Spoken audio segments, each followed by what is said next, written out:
पुरुषोत्तम मास का 8वां अध्याय। बोलो जय शिव शंकर भगवान की जय। श्री कृष्ण गोविंद हरे मुरारे, हे नाथ नारायण वासुदेवा। श्री कृष्ण गोविंद हरे मुरारे, हे नाथ नारायण वासुदेवा। सूत जी कहने लगे पुरुषोत्तम मास के 8वें अध्याय में कि हे तपोनिधे तपोधना, भगवान विष्णु और श्री कृष्ण के वचन सुन करके नारद जी अत्यंत प्रसन्न हुए और फिर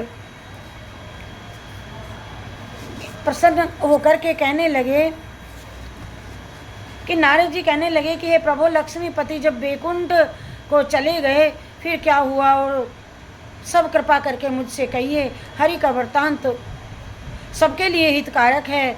ऐसे प्रश्न से प्रसन्न होकर के श्री नारायण जगत को आनंद देने वाले वचन बोले।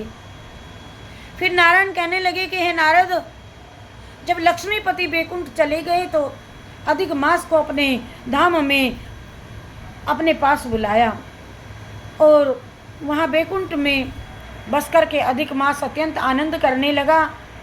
श्री कृष्ण ने मन से प्रसन्न होकर के मलमास को 12 महीनों में श्रेष्ठ कर दिया और सबका प्रिय बना दिया। इस प्रकार भक्त वत्सल भगवान युधिष्ठिर और द्रौपदी को कृपा से देखते हुए अर्जुन से बोले कि हे राजसिंह, दुख में डूबे हुए होने के कारण तुमने तपोवन में आए हुए पुरुषोत्तम का आदर नहीं किया और वृंदावन चंद्र का प्रिय मास आपके वन में रहने से अनजाने में चला ही गया और भय से दुखित मन वाले भीष्म द्रोण भी नहीं जान पाए और भय के द्वेष से तुमने भी नहीं जाना।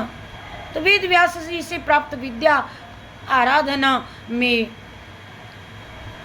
लगे रहे और भयंकर युद्धशाली अर्जुन इंद्रप्रस्थ गए और उसके दुख से दुखित आप लोगों ने ये सब नहीं जाना। अतः अब क्या करना चाहिए? मनुष्य को प्रारब्ध भोग अवश्य भोगना पड़ता है। मनुष्य प्रारब्ध से ही सुख दुख भय और आनंद को प्राप्त होता है। अतः सदा भगवान पर भरोसा रखिए। हे महाराज, अब आपके दुख का कारण कहता हूँ।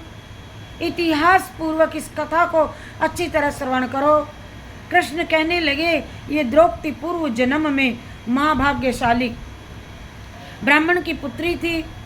कुछ काल व्यतीत होने पर ये द्रौपदी का पहला जन्म का चरित्रण है। और जब ये 12 वर्ष की हुई, अपने पिता की ये एक ही पुत्री थी और बड़ी चतुर और गुणवती और सुंदरी होने के कारण ये पिता को अत्यंत प्रिय थी। ये पड़ोसन सखियों का सुख देख करके पुत्र पौत्र की इच्छा करने लगी और विचारने लगी कि मेरे भी ऐसे अच्छे गुण वाले भाग्य वाले भर्ता और सुख देने वाले श्रेष्ठ पुत्र किस तरह से उत्पन्न हों। परंतु प्रारब्ध ने तो पहले ही नाश कर दिया। क्या करूं? क्या किसी मुनि के पास जाऊं या किसी तीर्थ में जाऊं या कहां पर रहूं? मेरा भाग्य कैसे सो रहा है कि कोई भर्ता मेरा नहीं, मेरी इच्छा नहीं करता कोई। बड़े आश्चर्य की बात है कि मेरे भाग्य में मेरा पिता भी मूढ़ हो गया, मेरा पंडित भी मूढ़ हो गया। विवाह काल प्राप्त होने पर भी मुझे अच्छे वर को नहीं सौंपता। पति के दुख की पीड़ा और कुमारी में स्वामी का सुख जैसा मेरी सखियां जानती हैं मैं नहीं जानती हूँ। ऐसे आकुल और व्याकुल वाले मनोरथ की चिंता से मेरी भाग्यवती माता भी मुझे छोड़ करके चली गई, अर्थात वह भी मर गई। शोक और मोह की तरंगों से पीड़ित कन्या का पिता ये मेधावी ऋषिराज भी पृथ्वी में विचरने लगा। पर कन्यादान के निमित्त जोड़ी का वर ढूंढने पर न मिलने से अपने मनोरथ में निराश हो गया। पुत्री के और उसके अपने दुर्भाग्य से उसको दारुण तीव्र ज्वर हो गया। तब वह ऋषिराज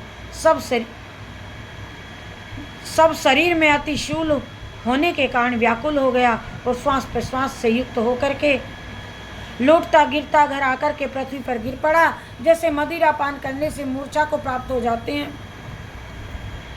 और अपनी पुत्री का स्मरण किया, और जब तक पुत्री भय से व्याकुल होकर के अपने पिता के पास आई, तब तक वह मरने में सदृश हो गया। देवयोग से अकस्मात कांपता हुआ और कन्यादान के प्रसंग से उठे हुए महोत्सव से रहित और पूर्व काल के किए हुए धर्म गृहस्थी धर्मों से रहित होकर के संसार की वासना को छोड़ करके श्री हरि जी के में मन को लगाता हुआ मेधावी ऋषि राज श्री हरि पुरुषोत्तम को स्मरण करने लगा।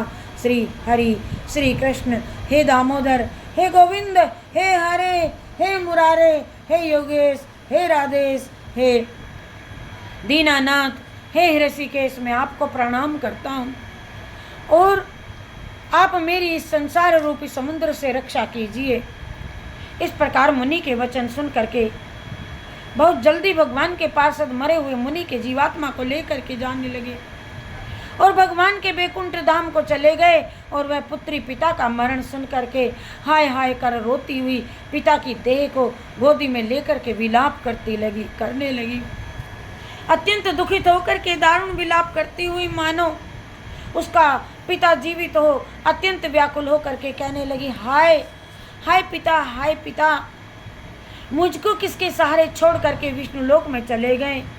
हे तात, अब मैं बिना पिता के किसके पास रहूँगी। ना मेरा कोई भाई है, ना ही मेरी माता है, और पिता आप हैं तो आप भी नहीं जा रहे हो छोड़ करके। बताओ अब मैं किसके पास रहूँगी। मेरा कौन लालन पोषण पालन करेगा। जो मेरे भोजन और वस्त्रों की चिंता कौन करेगा।